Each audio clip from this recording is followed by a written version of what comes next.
नमस्कार मैत्रिणींनो, श्री स्वामी समर्थ. तर आज आपण उन्हाळ्याच्या सिरीजमधला पहिला पदार्थ आईस्क्रीम कसं बनवायचं साध्या सोप्या पद्धतीनं आणि मोजक्या साहित्यात ते बघणार आहोत. चला तर व्हिडिओला सुरुवात करूया. तर त्यासाठी आपल्याला इथं लागणार आहे कस्टर्ड पावडर, जी बाजारात किंवा बाजारमध्ये इझिली मिळून जाते. त्यानंतर आपल्याला लागणार आहे दूध, जाड बुडाचं स्टीलचं भांडं इथं स्टीलचंच घ्यायचं, ॲल्युमिनियमचं नसावं. आईस्क्रीम तयार करण्यासाठी वापरलेली कस्टर्ड पावडर, त्याच्यापासून आईस्क्रीम कसं तयार करायचं ते पूर्ण त्या डिटेल त्या पॅकवरती दिलेलं आहे.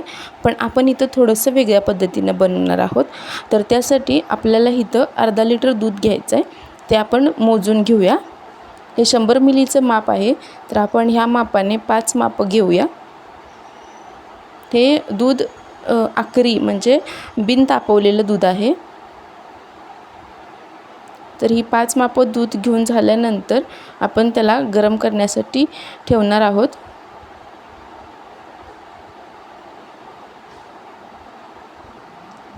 दूध गरम करायसाठी ठेवताना गॅसची फ्लेम बारीकच असावी. जोपर्यंत आपलं दूध गरम होते तोपर्यंत आपण बॉक्स फोडून घेऊया. कस्टर्डमध्ये वेगवेगळे फ्लेवर असतात. तुम्ही तुमच्या चॉईसनुसार, तुमच्या आवडत्या फ्लेवरनुसार आईस्क्रीम बनवू शकता. तर इथं आपलं दूध साधारण गरम झाल्यानंतर आपण त्याच्यामध्ये ती पावडर टाकणार आहोत. तोपर्यंत बारीक गॅसवरही जरी दूध असेल तरी चमच्यानं सारखं हलवत राहायचं. आणि इथं एक गोष्ट लक्षात ठेवायची की आपण जे पातेलं घेतोय ते स्टीलचंच आणि जाड बुडाचं असावं. जर आपण पातळ बुडाचं घेतलं तर दूध खाली लागण्याची शक्यता असते आणि आपल्या जे आईस्क्रीम आहे तर त्याची चव बदलू शकते. तर आता आपलं दूध जेवढं लागणार आहे तेवढं गरम झालेलं आहे. उकळी येऊन नाही द्यायची दुधाला, फक्त गरम करायचं. तर दूध गरम झाल्यानंतर त्याच्यामध्ये आपण कस्टर्ड पावडरचा पूर्ण एक पॅक टाकणार आहोत. अशा पद्धतीने थोडं थोडं टाकायचं आहे. पावडर टाकून झाल्यानंतर त्याला व्यवस्थित असं मिक्स करून घ्यायचं, जसं व्हिडिओमध्ये दिसतंय अगदी त्याप्रमाणे.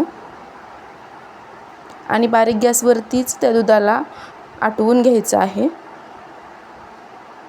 पावडर टाकून झाल्यानंतर आपण इथं आपल्या आवडीनुसार आणि गरजेनुसार साखर घालायचे. तर मी इथं छोटी एक बारीक वाटी साखर घातलेली आहे, म्हणजे साधारण 5 ते 6 चमचे 5 ते 6 टेबलस्पून साखर घातलेली आहे. तर आता आपल्या दुधाला उकळी आलेली आहे आणि गॅस पूर्ण बारीक करून ह्याला आता कंटिन्युअस हलवत राहायचं जोपर्यंत दुधाची क्वांटिटी निम्मी होत नाही तोपर्यंत. आता आपलं दूध बऱ्यापैकी गरम झालेलं आहे.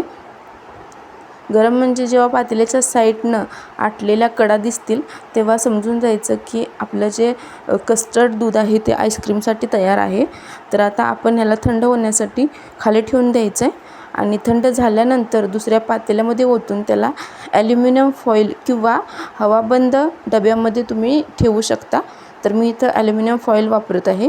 तर पातेल्याच्या मापाचं फॉईल आपण कट करून घ्यायचं आणि कट करून झाल्यानंतर आपलं जे पहिल्या पातेल्यातलं बनवलेलं कस्टर्ड दूध आहे तर ते आपण ह्या पातेल्यात ओतून घ्यायचं आहे. तुम्ही ह्या पातेल्याऐवजी ॲल्युमिनियम फॉईलऐवजी जर बंद एअरटाईट कंटेनर जर वापरला तरी चालतंय. ॲल्युमिनियम फॉईलमुळे जे आपलं आईस्क्रीम आपण करणार आहे तर त्याच्यामध्ये आईस क्रिस्टल तयार होत नाहीत. त्यामुळं आपलं जे तयार होणारं आईस्क्रीम आहे ते क्रीमी लागतं. तर अशा पद्धतीने आपण पातेल्यात ट्रान्सफर करून घ्यायचं. तुम्ही बघू शकता किती घट्ट दिसत आहे ओतताना ते. हे ओतताना जेव्हा आपण ओततोय ते एकदम रूम टेम्परेचरमध्ये असावं. अशा पद्धतीने त्याला ॲल्युमिनियम फॉईल व्यवस्थित त्यातली पूर्ण हवा काढून पॅक करून घ्यायचं आहे आणि याला आपण 12 तासासाठी फ्रीझरमध्ये ठेवून द्यायचं आहे.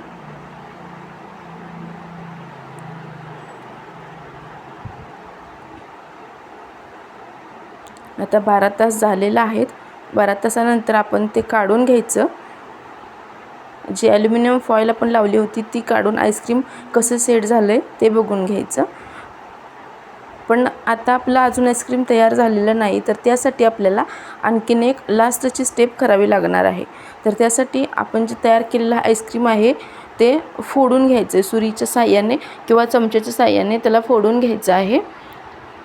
आणि आपण जे केक तयार करण्यासाठी बीटर वापरतो किंवा हँड ब्लेंडर जरी असेल तुमच्याकडे, तर त्या हँड ब्लेंडरच्या साहाय्याने तुम्ही त्याला मिक्स करू शकता, जसं व्हिडिओत पुढं दाखवलंच आहे. अशा पद्धतीने त्याला फोडून घ्यायचं व्यवस्थित.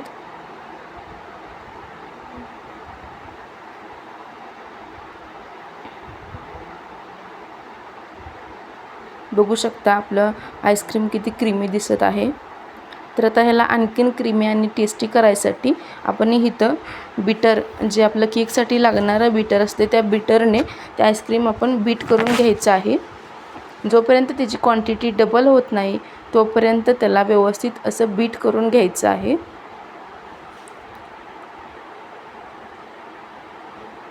आता आपला आईस्क्रीम व्यवस्थित असं बघू शकता किती क्रीमी झालेला आहे. तर हे तयार झालेल्या आईस्क्रीममध्ये आपण थोडेसे ड्रायफ्रूट टाकून घेणार आहोत. ड्रायफ्रूट ऑप्शनल आहेत. बघू शकता आपला आईस्क्रीम किती क्रीमी झालेला आहे. अगदी ह्याच कन्सिस्टन्सीमध्ये आपण बीट करून घ्यायचं आहे, तरच त्याला जी आपण बाजारमधून आईस्क्रीम आणतो तशी चव लागणार आहे. तर आता याच्यामध्ये आपण ड्रायफ्रूट मिक्स करून घेतलेले आहेत, काजू, बदाम, पिस्ता आणि मनुके.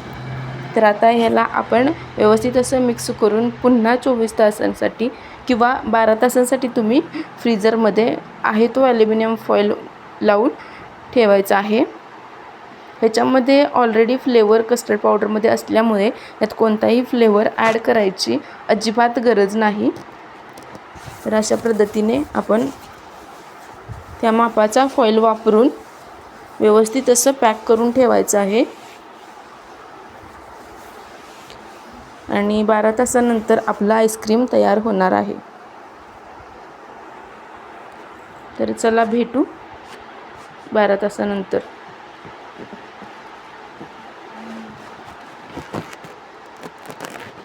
व्यवस्थित असं सील करून घ्यायचं आहे याला,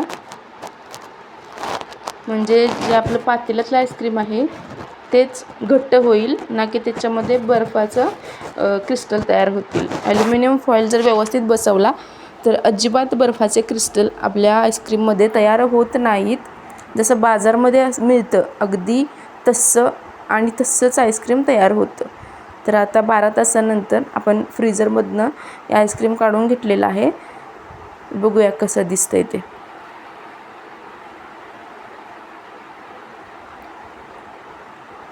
तर आपण ह्याला सर्व करूया. तर चमच्याच्या साहाय्याने किंवा तुमच्याकडे स्कूपर असेल तर स्कूपरने सुद्धा तुम्ही ते वाटीमध्ये सर्व करू शकता.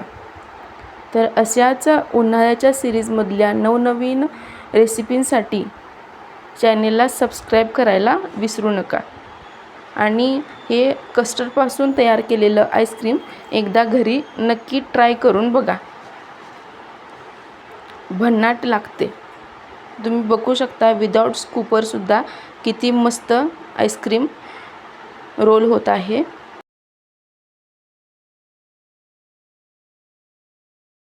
ह्याच्यामध्ये आपण चेरी वरतून टाकलेले आहे. जर तुम्हाला आवडत असेल तर आपण जेव्हा ड्रायफ्रूट मिक्स करतोय तेव्हाच तुम्ही त्याच्यामध्ये चेरी घालू शकता. तर एकदा नक्की ट्राय करा आणि कशीच होते हे कमेंटमध्ये नक्की सांगा. भेटू पुन्हा अशाच एका नवीन उन्हाळ्याच्या सिरीजमधल्या रेसिपीसोबत. तोपर्यंत चॅनेलला सबस्क्राईब करून ठेवा. धन्यवाद.